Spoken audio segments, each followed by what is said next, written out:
राम राम। जय भोजपुरी। नमन बा माई भारती के, नमन बा भोजपुरी माटी के। तो लंथई लंथई कहल जाला ना कि खेल खेल में बखेड़ा हो जाला। तो लंथई के भी एगो सीमा होके के चाही। हंसी मजाक ठीक बा, लेकिन कोनो ऐसन मत लंथई हो जा कि केहू के बहुत नुकसान हो जा। तो खैर आई, अब लंथई के बात चलता ना, तो एगो ऐसन लंथई के चुहलबुल हम खिस्सा रुआ के सुनाइब न, राउर हंसी रुकी ना, लेकिन मैंने ऐसा लंथई नाहियो करे के चाही। तो बिना देर कैले हम सीधे ई जो लंथई बा ना, हमरा खुदे हंसी आवता ई लंथई के याद करके। तो ई लंथई हम रुआ के सुना देतानी। हमारी गाँव में क्या बान है, अब नेता काका कहनी के हम नेता काका कुछ लोग दरबारी, मैंने जौन बुढ़िया मेहरारू बानी कुल हमारे इया हुआ रहा उनके दरबारी दरबारी कही लो, चाहे नेता नेता कही लो। तो हम नेता काका चाहे दरबारी काका कहनी के, अब उनके का असली ना हुआ हमरो मालूम नहीं है। तो अब नाव से का लगे महाराज है जौन वृत्तांत बानो, पेट पकड़ के हंसब रउआ ई सुनी। तो नेता काका वगैरह अभी लवंडाहे रह ना, नेता बनने के भूत सवार रहे उनकरी पर। नेता बनने के भूत सवार होला तो जनता बनी आदमी का करेला, पायजामा कुर्ता में हमेशा ना तीनों पाल लगा के आ नील डाल के एकदम चमकावट रहे होके। अब पैजामा कुर्ता पहने आ गाँव जवार घर उनके नेते नेते को है। अब ऐसे वो हम उनके नेते काका। तो हम जानते नहीं बड़ा वो जवान रहने नेता काका ये महाराज जी हम जानते नहीं कुछ नहीं ना। तो 40 वर्ष पहले की बात हुई, कहें कि जब के बात ये ना वो जवान रहने इतनी बात नहीं बूढ़ा हो गई बने। तो 40 वर्ष के तो बात होबे करी। बुझे कि नेता काका का कहने एक बेर, अब नेता रहबे कहने बुझी नेतागिरी करे ना, तब एने उन्हें घूमे। एक बेर नेता काका पहुँच गए पडरौना। अब पडरौना में हाल में उनके नौकरी न, पडरौना चीनी मिल नया नया खुलल रहे, वही में उनके नौकरी लागल रहे। तो एक दिन का कही कि यहाँ जब गई न तो वहाँ का रहे ना, एगो फुटबॉल जो होला ना, फुटबॉल के कोनो प्रतियोगिता होत रहे। तो फुटबॉल के जो प्रतियोगिता होत रहे वो तनी बड़ा स्तर पर रहे। तो ओकर उद्घाटन करे खातिर एक जना कांग्रेस के नेता नया नया जिलाध्यक्ष बनल रहने देवरिया के। भाई वो बेरा महाराज इतना पेपर ऊपर न्यूज हाई ऑनलाइन थोड़े रहे कि लोग फटाक दे जान लगे कि यह चेहरा देख ले। और नया लवंडा वो रहने बनल रहने देवरिया जिला के अध्यक्ष। पडौना सडौना जब वो बेरा वो देवरिया के अंदर आवे, देवरिया जिले में रहे। इतनी बार तो कुशीनगर जिला हो गई बा, वो बेरा देवरिया रहे। तो देवरिया ये जो आयोजन समिति रहे ना, वो फुटबॉल आयोजन समिति जो पडौना में होत रहे, वो बहन पहला मैच रहे। तो उद्घाटन होके के रहे उन्हीं के हाथे, नेताजी के हाथे। तो कोनो जाने देवरिया ले आवे गए रहे लोग। अब बुझी कि देवरिया पडौना के दूरी अब जाने कुछ नहीं किया तो 70-80 किलोमीटर तो होबे करी महाराज, 70-80 किलोमीटर हो दूरी। अब वहाँ का गई रहनी, अब ले आवे देवरिया, या वो नेता के केहू देखले ना रहे।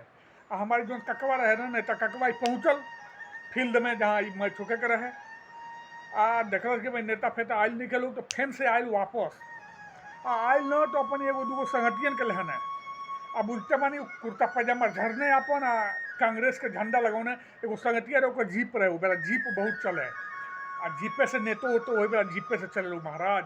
जीपे में ना वो झंडा बनने कांग्रेस के। अब बैठल ककवा आगे, अब बूझे और उनका संगतिया चलावत, और वो तनी ढेंगरे रहने कुल ठीक ठाक रहने कुल, एगो दूगो संगतिया पीछे बैठे ना कुल। अने अने तो कहने कि हो ये मैच कहने के शुरू बहुत भाई। तो कहलो ये महाराज देवरिया से एक जना नेता आवे वाला गल बने, और उनके उहे ले आवे गल बना जे उनके नेवतले बा। और दूसर के चिन्हत नहीं कर कहना अरे महाबुर भगवान जा हम ही ना हैं। अरे भाई रास्ता में तरकुलवा के लगे हमारे गाड़िए पंचर हो गई ला। अब पेंचर बनवावट में आधा 1 घंटा लग गई वो कार जने कबले पहुँची है कब वही है। तो कहलो महाराज नहीं तो तनी इंतजार कर ले हल जाओ का उनके जिन ले आवे गई बने। कहें कि जो कमेटी बा ओकर अध्यक्ष हुए हम। अरे कहने कि भाई हमारा ओरियो कई गो उद्घाटन में जाए के बा आ समय नहीं के।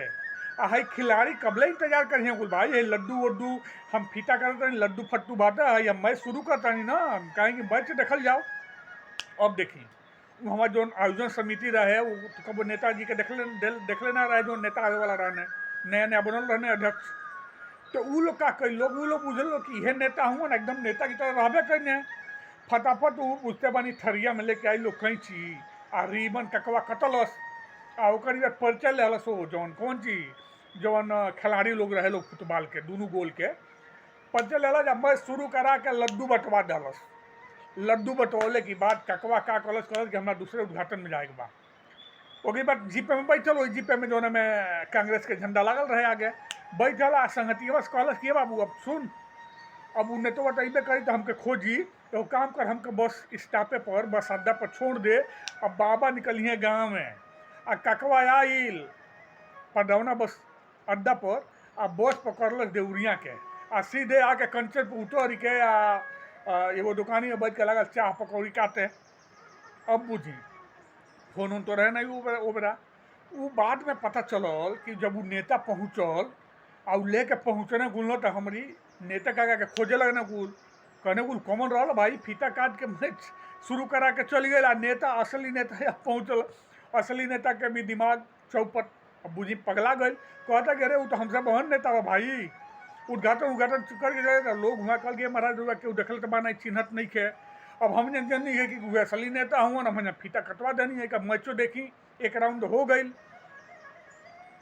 अब देखी तो ककवा ओकरी बार चाह पकौड़ी कटलस या चौराहा पर ओकरी बार घरे आयल 2-3 दिन की बात गई ने जॉब पर नौकरी पर जब गई ना 2-3 दिन की बात तो 2-3 दिन की बात जब गई ना हाँ तो 2-3 दिन की बात जब गई ना हाँ तो संगतिवा कहना कोई हो अच्छा भल कि ते भाग गए भाईवा नहीं तो भेता गई लते तो बड़ी ऋषि आइल ना हकुल आस पास में बड़ी खोजना हकुल ताके तो अब चिन्हत थोड़े रहे वो महाराज वो बेरा वो लोग कई बार ककवा फेन अपन ड्यूटी करे लागल आ ऐसने ककवा के एगो दुगौरी लंठई के खिस्सा हम लोग सबके सुनाई तो ई जोन लंठई भरा खिस्सा और फैन से हम कहब लंठई एगो सीमा में होकर चाहिए महाराज लंठई में कबो कबो कपड़ फुरवल हो जाला ओकर नौबत न आवे दी आ कुछ ऐसा मत लंठई करी जैसे दूसरे के नुकसान होखे वैसन लंठई मेरा कैल ताक रही हम एगो दूगो ऐसा लंठई कैले बनी वहू के हम बताई रउआ सबके लेकिन लंठई से बचे के चाहिए लंठई हास्य रूप में होके तो ठीक बा उससे केहू के नुकसान ना होके चाहिए तो अपनी बात के हम यहाँ विराम देता नहीं फिर मिलता नहीं एगो नया लंठई के खिस्सा लेके वृत्तांत लेकर रउआ सबके तब तक खातिर नमस्कार बा अपनी बताई ऐसा लंठई रउरो कैले ही ओखब कुछ मन पत होके तो बताई फिर मिलल जाला अगर वीडियो पसंद आवत होगा तो लाइक कमेंट करी शेयर करी आई भोजपुरिया जो चैनल बा पहरुआ बुझे तरी ना पहरुआ एगो पहरुआ का मतलब बोला स्तंभ ठीक है ना तो एक लाइक करी सब्सक्राइब करी फिर मिले तनी हम अगला वीडियो में एगो हंसोड़ वीडियो लेकर हम फिर आई तब तक खातिर नमस्कार एक बार प्रेम से बोली भारत माई की जय भोजपुरिया माटी की जय जय जय।